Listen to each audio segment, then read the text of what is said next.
ఓ మహిళ కుటుంబ కలహాలతో విడాకుల కోసం కోర్టు దాకా వెళ్ళింది. ఆ కేసు విచారణ నడుస్తుండగానే మరో వ్యక్తితో ప్రేమలో పడింది. ఇద్దరు పిల్లలున్న విషయం మరిచి అతడితో సహజీవనం సాగించింది. హాయిగా సాగిపోతున్న ప్రేమాయణంలో ప్రియుడి అనుమానం ఇద్దరి మధ్య చిచ్చు పెట్టింది. చివరకు అతడి చేతిలో ప్రాణాలే కోల్పోయింది. ఎంతో పక్కాగా మర్డర్ ప్లాన్ చేసిన అతడు పోలీసులకు ఎలా చిక్కాడు? వివాహేతర సంబంధాలు కుటుంబాలను నిలువునా కూల్చేస్తున్నాయి. దంపతుల్లో ఎవరో ఒకరు చేస్తున్న తప్పు వారి కుటుంబాల పాలిట శాపంగా మారుతోంది. క్షణిక సుఖాల కోసం వెంపర్లాడుతున్నారు. తాము చేస్తున్నది తప్పు అని తెలిసినా పట్టించుకోవడం లేదు. కొందరు భర్త కంటే ప్రియుడే ముద్దంటున్నారు. వారి మోజులో పడి పచ్చటి సంసారాలను చేజేతులా పాడు చేసుకుంటున్నారు. ఓ మహిళ ప్రియుడి మోజులో పడి చివరికి ప్రాణాలు కోల్పోయింది. సత్యసాయి జిల్లా గాండ్లపెంట మండలం సాదులవాండ్లపల్లికి చెందిన ఆంజనేయులు, సరస్వతి దంపతులు. కొన్నాళ్లు వీరి కాపురం సజావుగా సాగింది. వీరికి ఇద్దరు కుమారులున్నారు. కుటుంబ కలహాలు, మనస్పర్ధలతో భార్యాభర్తల మధ్య చిచ్చు రేగింది. ఇక ఆ రోజు నుంచి ఇద్దరు ఎడమొహం పెడమొహంగా ఉంటున్నారు. పెద్దలు ఇద్దరి మధ్య రాజీ కుదిర్చేందుకు చేసిన ప్రయత్నాలు సఫలం కాలేదు. ఇద్దరి మధ్య విభేదాలు ముదరడంతో విడాకుల కోసం కోర్టులో దరఖాస్తు చేసుకున్నారు.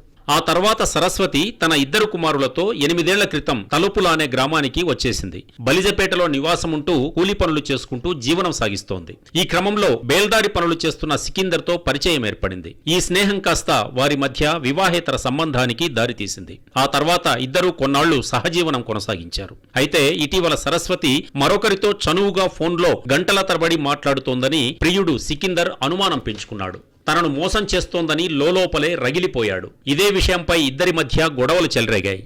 ఇంకోసారి మరో వ్యక్తితో చనువుగా మాట్లాడితే సహించేది లేదని సికిందర్ హెచ్చరించాడు. అలా ఇద్దరి మధ్య మనస్పర్ధలు ఏర్పడ్డాయి. ఎలాగైనా సరస్వతిని మట్టు పెట్టాలని సికిందర్ పక్కా ప్లాన్ చేసుకున్నాడు. ఏప్రిల్ 22న సరస్వతి పిల్లలు కదిరిలో ఫంక్షన్కు వెళ్లారు. ఇదే అదనుగా భావించిన సికిందర్ ఇంట్లో ఒంటరిగా ఉన్న ప్రియురాలితో మరోసారి గొడవకు దిగాడు. ఆవేశంలో విచక్షణ కోల్పోయిన అతడు నైలాన్ దారంతో ఆమె గొంతుకు బిగించి ఊపిరాడకుండా చంపేశాడు. అదే రోజు మధ్యాహ్నం బైకుపై మృతదేహాన్ని గ్రామ శివారులో జమ్ముగడ్డ వంకకు తీసుకెళ్లాడు. అక్కడే డెడ్ బాడీని పూడ్చేసి రాళ్లు పేర్చేశాడు. ఆ తర్వాత తనపై అనుమానం రాకుండా ఉండేందుకు సరస్వతి ఇంటికి యథావిధిగా రాకపోకలు సాగించాడు. నెలన్నర దాటినా తల్లి జాడ తెలియకపోవడంతో సరస్వతి పెద్ద కుమారుడు తలుపుల పోలీస్ స్టేషన్లో ఫిర్యాదు చేశాడు. సికిందర్పై అనుమానం వ్యక్తం చేయడంతో ఆ దిశగా పోలీసులు దర్యాప్తు చేపట్టారు. సికిందర్ కోసం పోలీసులు గాలింపు చేపట్టారు. రాజంపేట వద్ద ఉన్నాడన్న పక్కా సమాచారంతో పోలీసులు అక్కడికి చేరుకున్నారు. ఈ విషయాన్ని కనిపెట్టిన అతడు తలుపుల తహసీల్దార్ ఎదుట లొంగిపోయి నేరాన్ని అంగీకరించాడు. నిందితుడు ఇచ్చిన వాంగ్మూలంతో తహసీల్దార్ తలుపుల పోలీసులకు అతడిని అప్పగించారు. సరస్వతిపై అనుమానంతో ఆమెను కడతేర్చినట్లు పోలీసుల ఎదుట తెలిపాడు. నూలు తాడుతో మెడకు బిగించి హతమార్చినట్లు చెప్పాడు. తర్వాత విచారణలో అది మర్డర్ అని చెప్పి తేలింది.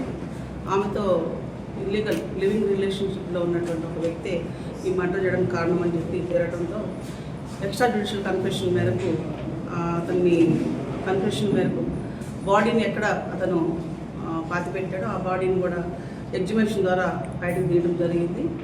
ఇతనికి ఈ లేడీతో ఒక 8 సంవత్సరాల నుంచి ఇల్లీగల్ ఎఫ్ఐఆర్ ఉంది. ఈమె ఆల్రెడీ హస్బెండ్ వదిలేసి గాండ్లపెంట విలేజ్ నుంచి తలుపులకు వచ్చి సెటిల్ అవ్వడం జరిగింది తన ఇద్దరు పిల్లలతో. She belongs to ST community. And ఈ అక్యూజ్డ్ సికిందర్ ఇతని పేరు. ఇతను రాజంపేటలో ఉంటాడు. అక్కడ నుంచి వచ్చి బేల్దారి పనులు ఇక్కడ చేస్తూ ఉంటాడు. ఆ విధంగా ఈ మహిళకు పరిచయం అవడం, ఆమె ఒంటరి మహిళ అవడంతో ఆమెతో ఎక్కువ రిలేషన్ ఏర్పాటు చేసుకుని ఆమెతో ఇల్లీగల్ అఫైర్ని నడిపిస్తూ ఉన్నాడు. నిందితుడి నుంచి హత్యకు ఉపయోగించిన వస్తువులను పోలీసులు స్వాధీనం చేసుకున్నారు.